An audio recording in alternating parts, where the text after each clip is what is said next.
Hello everyone, welcome to खुशी की दुनिया। खुशी की दुनिया में आपका बहुत बहुत स्वागत है। कोई भी चीज़ आपको तब तक ही परेशान करती है जब तक कि आपके पास उसको संभालने का, उसको सॉल्व करने की नॉलेज ना हो। ये बात तो तय है। अब एक बहुत इम्पोर्टेंट फैक्टर है हमारी लाइफ में, जो अक्सर हमारी लाइफ में हमको तंग करते रहता है। अगर हमारे पास उसको समझने की नॉलेज ही ना हो, तो जैसे पैसा, उसकी बजटिंग, उसकी प्लानिंग या यानी नेगोशिएशन, सब कुछ, ये वो सारी चीज़ें हैं अक्सर करके इंसान को, सिर्फ आप नहीं, सिर्फ हम नहीं, सारे लोगों को परेशान करती है। चलिए, तो हमारे साथ भी होता ही होगा, आप बताते नहीं पर होता तो होगा।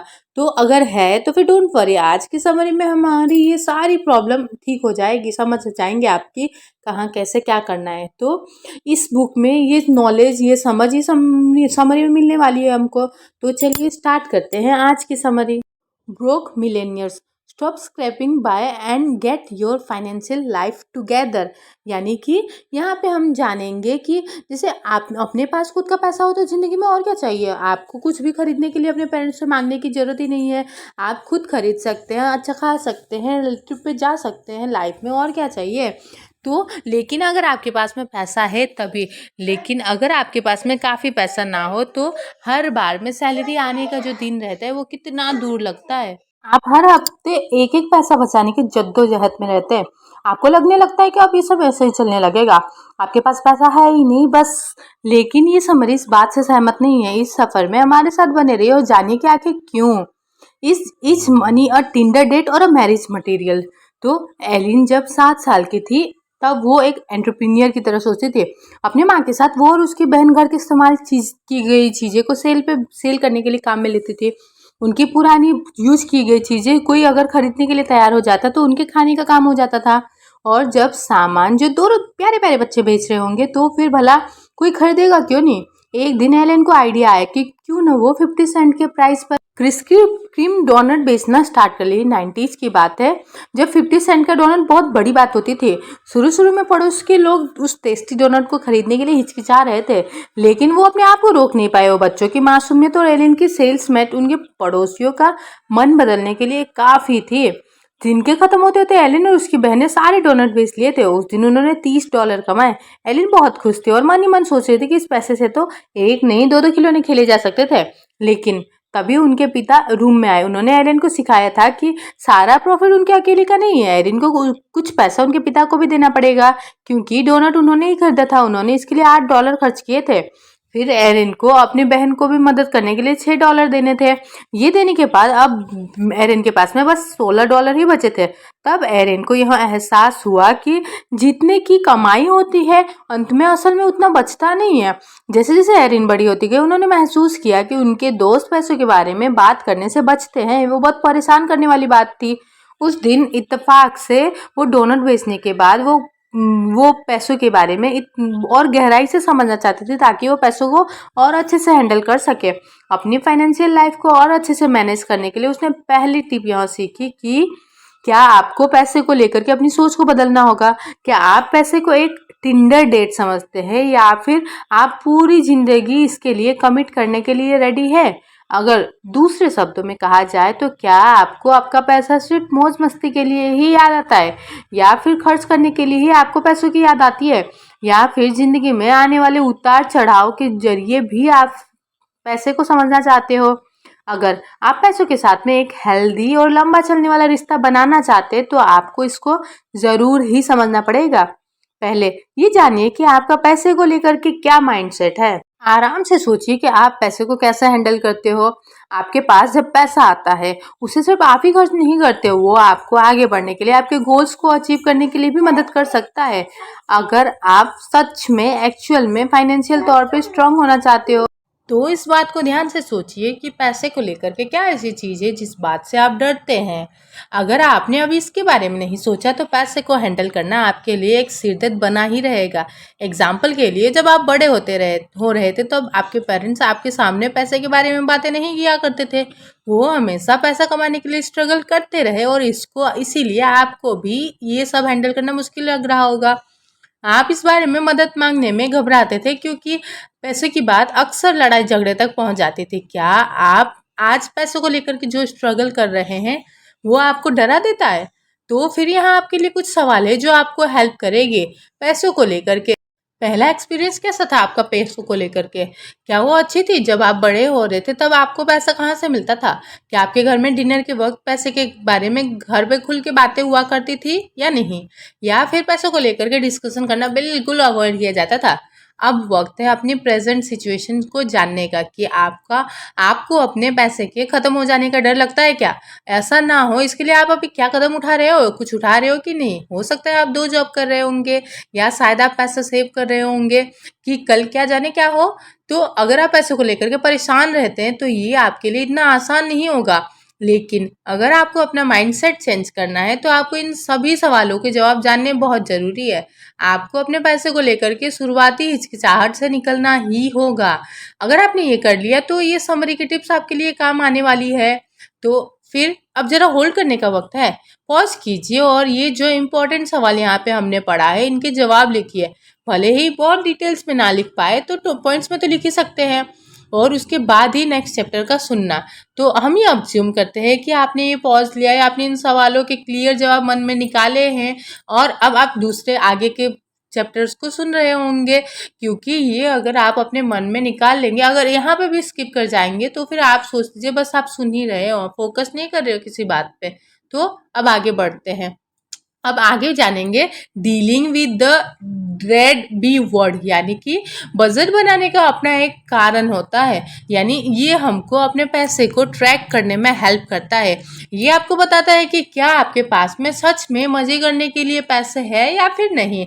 यानी एरिन जानती थी कि उसकी उम्र के लोग एक एक इस सब से नफरत करते थे। उन लोगों के लिए बजट एक बोरिंग और पुराने ज़माने का कॉन्सेप्ट है, लेकिन इसी बोरिंग और पुराने ज़माने के शब्द ने एरन को न्यूयॉर्क में सर्वाइव करने के लिए मदद की थी। खुद कमाने के बावजूद वो अपने सारे सपने पूरे कर पाई थी। बजट हमारी भी इसी तरीके से हेल्प कर सकता है। एक बजट हर जगह नहीं चल सकता, हमको अपने फाइनेंशियल सिचुएशन और पर्सनालिटी को ध्यान में रख के बजट बनाना पड़ेगा। अगर हम यूं ही कोई भी बजटिंग स्टाइल चूज करेंगे तो ये मुमकिन है कि हम मेंटेन नहीं कर पाएंगे। यहाँ कुछ बजटिंग स्टाइल के बारे में बताया गया है। पहला है द कैश टाइट, यानी कि क्या आप अपने डेली के खर्चे देख करके हैरान हो जाते हैं तो ये बजटिंग स्टाइल आपके लिए ही बना है।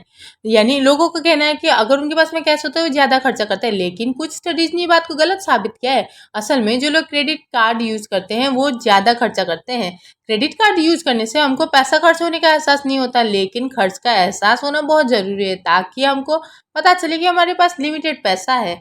अपने नाम के अनुसार हमारे कैश टाइप में हमको सभी चीज़ों के लिए कैश देना पड़ता है।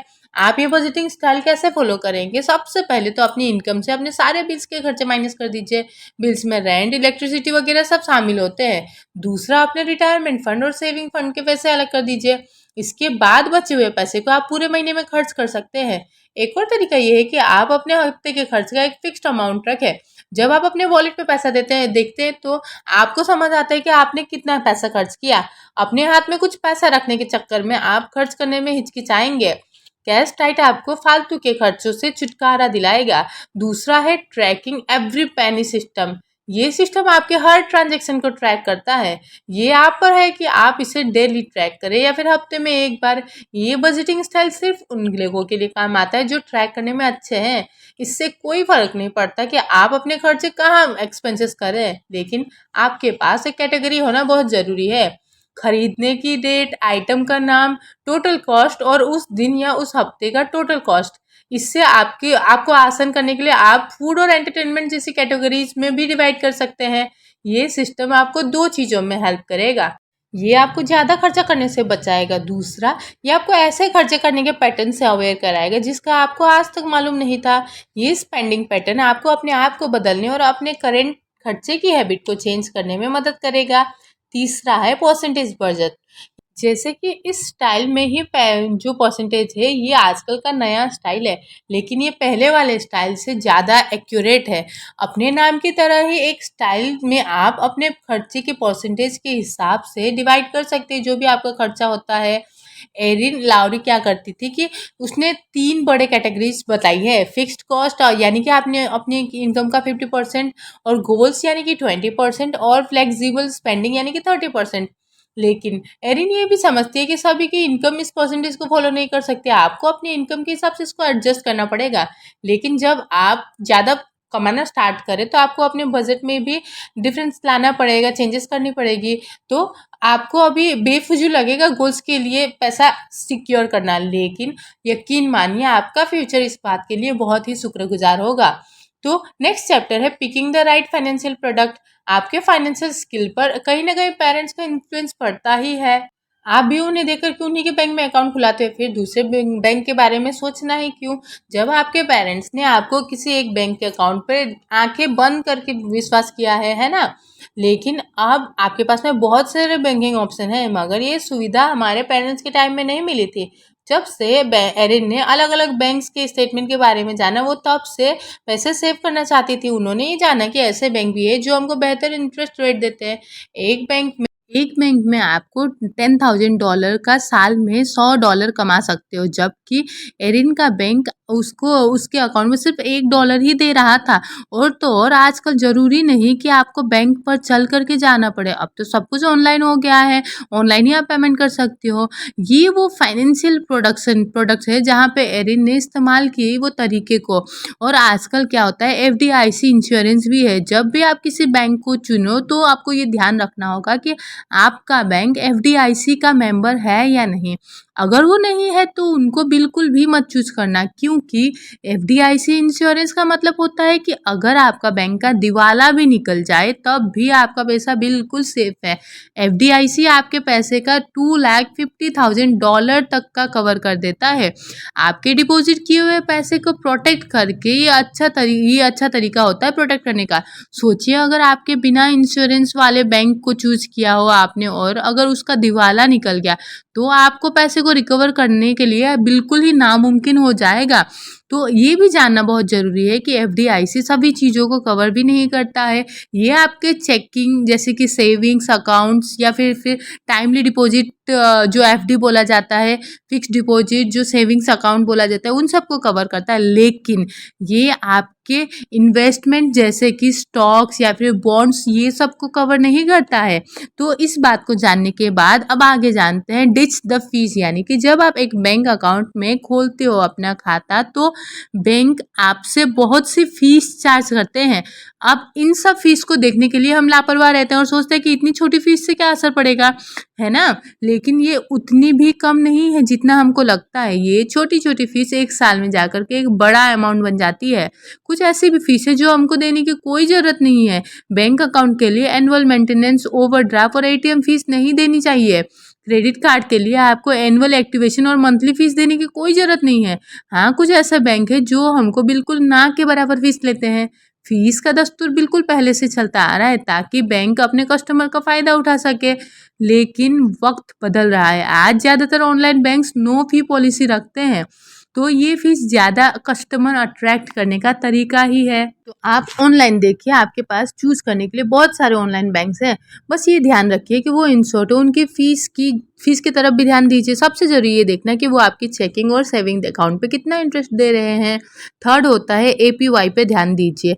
तो APY क्या है? अब APY ये है एनुअल परसेंटेज यील्ड या APY वो इंटरेस्ट है जो आपको बैंक में पैसा रखने से मिलता है। ये बैंक का थैंक यू कहने का तरीका है क्योंकि आपने उनको चुना है। बैंक आपके पैसे दूसरों को लोन भी देता है, आपको आपके पैसे का छोटा सा रिटर्न देना उनके लिए बड़ी बात नहीं है। आपको अपने बैंक से कम 1% APY मिलना चाहिए। मान लीजिए कि आप अपने सेविंग अकाउंट में $2,000 जमा करते हो, अगर आपका APY 1% है तो आपको इसका $20 एक्स्ट्रा मिलेंगे। उन बैंक से दूर रहिए जो आपको सिर्फ 0.01% APY देते हैं।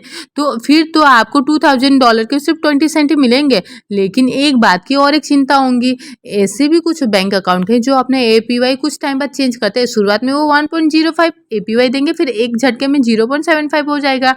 बैंक्स के पास ऐसा करने का अधिकार होता है, लेकिन कम से कम ऑनलाइन बैंक 0.01% APY तक तो आएंगे ही नहीं।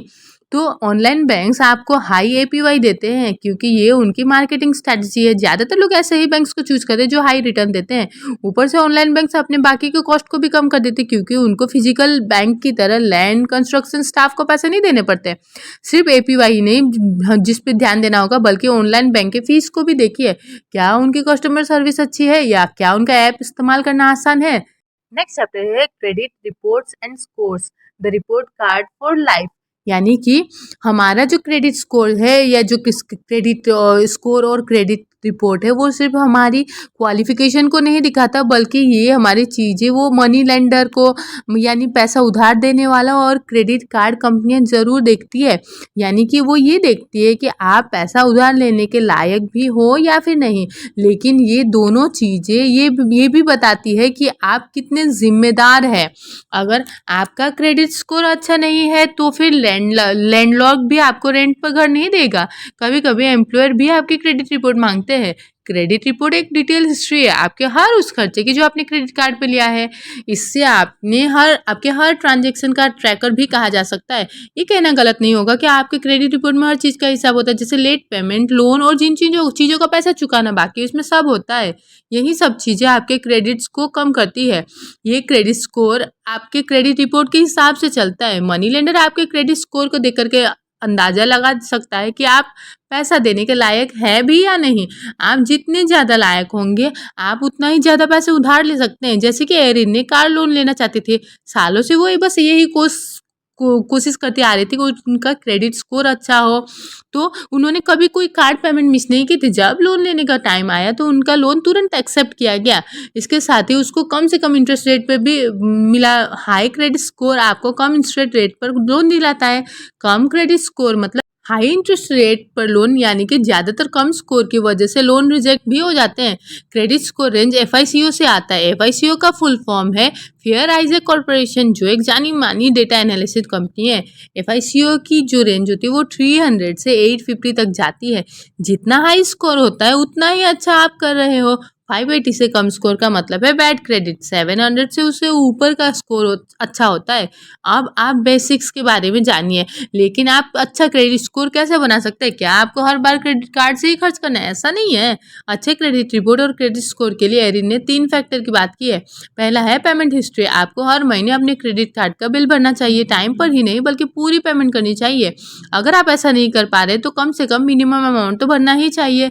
लेकिन आप इसमें फंसते जाएंगे, क्योंकि कब तक आप पिछले महीने का उधारी चलते रहेंगे, आप उधारी पर डूब जाएंगे।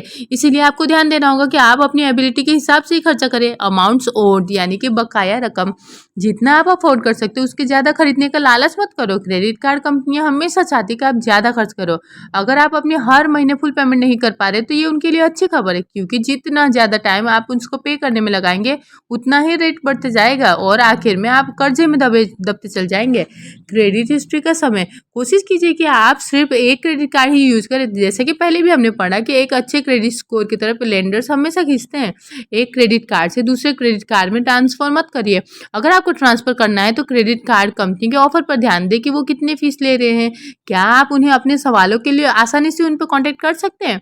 नेक्स्ट चैप्टर है how to negotiate salary by anything else, यानी कि learning to ask for what you want. आप अपने हिसाब से कॉलेज से निकलते ही उसने बहुत सारे जॉब किया। एक बार तो उसने 1 साल के जॉब पे हर महीने $1000 ही कमाया। उस जॉब में कुछ फ़ायदे भी नहीं थे। एक और जॉब थी जो उसे बहुत थका देती थी। ऐसा भी टाइम है जब उसे रात को नींद भी नहीं आती थी। वो जॉब में पैसा अच्छा मिल रहा था लेकिन वो खुश नहीं थी और मेंटली थक भी जाती थी। आखिर में एरिन ने एक स्टार्टअप कंपनी में कंटेंट मैनेजर के रूप में देखा। वो कंपनी न्यूयॉर्क में थी। एरिन ने फिर एक ज़बरदस्त जॉब प्रपोजल बनाया। फिर उन्होंने ये बात पे सोचा कि उनको कितनी सैलरी मिलनी चाहिए। कंपनी के पास में हेल्थ इंश्योरेंस जैसे काफ़ी प्लान थे। वो वेकेशंस और रिटायरमेंट प्लान के लिए भी पे करते थे। लेकिन एरिन को डर था कि ज़्यादा तो नहीं मांग दी है। उसने सिर्फ साल में $50,000 तक की ही मांग की। एरिन के पास काम का एक्सपीरियंस है, वो काफ़ी अच्छा लिखते भी थे, जिसके मुकाबले सैलरी कम थे। उन्हें ये डर था कि वो ज़्यादा सैलरी मांगेगी तो कंपनी उन्हें हायर नहीं करेगी। कंपनी ने उन्हें एक्सेप्ट तो कर लिया लेकिन एरिन खुश नहीं थे। उन्होंने अपने काम को कम आंका था। नेगोशिएशन एक ऐसी प्रैक्टिस है जो आप जितना जल्दी शुरू कर दे उतना ही आपके लिए अच्छा होगा। अपनी पहली जॉब में नेगोशिएशन कीजिए, दूसरी में भी। पॉइंट ये है कि ये आपकी आदत बन जानी चाहिए। अगर रिजल्ट आपके फेवर में ना जाए फिर भी नेगोशिएट कीजिए। अगर आपने ये नहीं किया तो आप सारा डॉलर खो सकते हैं। अपनी बॉटम लाइन को जानिए और आपको ये पता होना चाहिए कि आप कम से कम कितना एक्सेप्ट करने के लिए रेडी है। ये सिर्फ जॉब में अप्लाई नहीं होता, आपको घर या कार लेने वक्त भी नेगोशिएट करना चाहिए। अपनी वैल्यू को समझिए और भरोसा करिए कि वो आपको ज़रूर मिलना चाहिए जो आप डिजर्व करते हैं। लेकिन आपको अपनी वैल्यू कैसे पता चलेगी? कंपनियों में काम करने वाले एम्प्लॉयज़ को ये जानना ज़रूरी है कि आपकी पोजीशन पर दूसरे लोग कितना कमा रहे हैं। ऐसे जानने के लिए कई सारे वेबसाइट है, जैसे salary.com या glassdoor.com। दूसरी चीज़ है कॉस्ट ऑफ लिविंग के बारे में पता होना, यानी जहाँ आप रह रहे हो क्या वो एक महंगी जगह है? अगर हाँ, तो ये बहुत बड़ा कारण है एक हाई सैलरी मांगने का। फ्रीलांसर के लिए एक ही रास्ता है, दूसरे फ्रीलांसर से बात करिए, उन्हें पूछिए कि वो लोग अपने काम के लिए कितना काम कर रहे हैं। एरिन ने इस बात पे जोर दे करके कहा है कि यही कारण है जिसके बलबूते पर बड़ी-बड़ी कंपनियां कम पैसे दे करके अपना काम करा रही है, क्योंकि लोग अपने पे के बारे में जानते ही नहीं है और ये कंपनियां इसका भरपूर फायदा उठाती है। फ्रीलांसर ज़्यादातर अपने आप को अंडर वैल्यू करते हैं। क्लाइंट हमेशा ऐसे फ्रीलांसर को लेते हैं जो कम पैसों में काम करने के लिए रेडी हो जाते हैं। आपको ऐसा क्लाइंट मिलना चाहिए जो आपकी वैल्यू को जाने और उसी हिसाब से आपको पे करे। ज़्यादा मांगिए लेकिन प्रोफेशनल तरीके से। सबसे ज़्यादा ज़रूरी है हमेशा प्रूफ के साथ अपनी बातों को आगे रखिए। मान लीजिए आप कोई कंपनी में क्लाइंट के लिए 1 साल से ज़्यादा काम कर चुके हैं। इस टाइम में ऐसा प्रूफ निकालिए जिसके बेसिस पे आप ज़्यादा सैलरी माँग सकते हैं। अपने बॉस के साथ में मीटिंग कीजिए और सारे प्रूफ दिखा करके ये प्रूव करिए कि आप ज़्यादा सैलरी डिज़र्व करते हैं। इसके लिए अपना एक सक्सेस होल्डर बना दीजिए। जब भी आपके क्लाइंट ने आपके काम की तारीफ़ की, उनकी कॉपी अपने साथ में रखिए।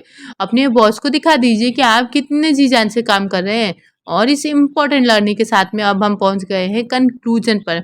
तो सबसे पहले तो हमने ये सीखा कि पैसे को सही तरीके से हैंडल करने के लिए ये जानना ज़रूरी है कि पैसा आपके लिए क्या है। पैसा सिर्फ़ वो नहीं है जो आप खर्च करते हैं, ये आपके गोल्स को अचीव करने के लिए हेल्प करता है। ये आपके लिए पूरी ज़िंदगी में कितना मायने रखता है और क्या-क्या कर सकता है, इसके बारे में भी सोचता है। पैसे के बारे में ऐसा क्या है जो आप बेहद डरते हैं, आप उसके लिए क्या करें जो जिससे कि आप उस डर को कम कर सकें। अगर आपको बहुत अच्छा कमाना है तो आपको इस डर से निकलना होगा। दूसरा हमने सीखा कि फाइनेंशियल तौर पे पावरफुल होने के लिए बजट बनाना कितना इम्पोर्टेंट है। आपने अलग-अलग पर्सनैलिटी, एटीट्यूड के हिसाब से 3 बजटिंग स्टाइल के बारे में समझा। ये है the cash diet, the tracking every penny system और द परसेंटेज बजटिंग। तीसरा हमने सीखा कि कैसे हम टाइम चूज़ करने से पहले किन बातों का ध्यान करना चाहिए। एक बार को ज़रूर गौर कीजिए कि वो बैंक कैसा हो, कितना दिवाला निकल जाए तो वो कितना पैसा रिकवर कर पाता है। अगर आपका बैंक बहुत ज़्यादा फीस लेता है तो ऑनलाइन बैंक से चेंज कर दीजिए। और आजकल ऑनलाइन बैंक कोई फीस नहीं लेती है। ये छोटी-छोटी अमाउंट हमारा बहुत सा पैसा बचा सकती है। चौथा हमने क्रेडिट रिपोर्ट, क्रेडिट स्कोर के बारे में जाना। क्रेडिट रिपोर्ट हमारे सारे ट्रांज़ैक्शंस की समरी है। क्रेडिट स्कोर हमको ये बताता है कि आप पैसा उधार देने के लायक है या नहीं। और पाँचवा हमने सीखा कि नेगोशिएशन एक इम्पॉर्टेंट स्किल है। ये ज़रूरी है कि आपको उतना पैसा मिले जितना आप डिज़र्व करते हैं। एम्प्लॉयज़ और फ्रीलांसर को हमेशा अपनी सक्सेस का रिकॉर्ड रखना चाहिए। आप कितना ग्रो कर रहे हैं इसकी एक उसको नोट करिए, इसको प्रूफ बना करके अपने बॉस के पास में सैलरी बढ़ाने की बात कर लीजिए। पैसे को बेहतर तरीके से हैंडल करने के बहुत सारे तरीके हैं।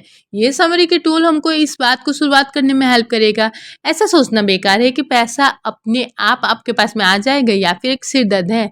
अगर एलिन अपने फाइनेंस में बेहतर हो सकती है तो हम क्यों नहीं? तो अब बताइए ये पूरी समरी को सुनने के बाद में आपको कैसा लगा ये समरी, और अगर आगे कोई समरी सुननी हो तो भी आप कमेंट बॉक्स पे मैसेज कर सकते हैं। Thank you for listening this audio. Thank you so much.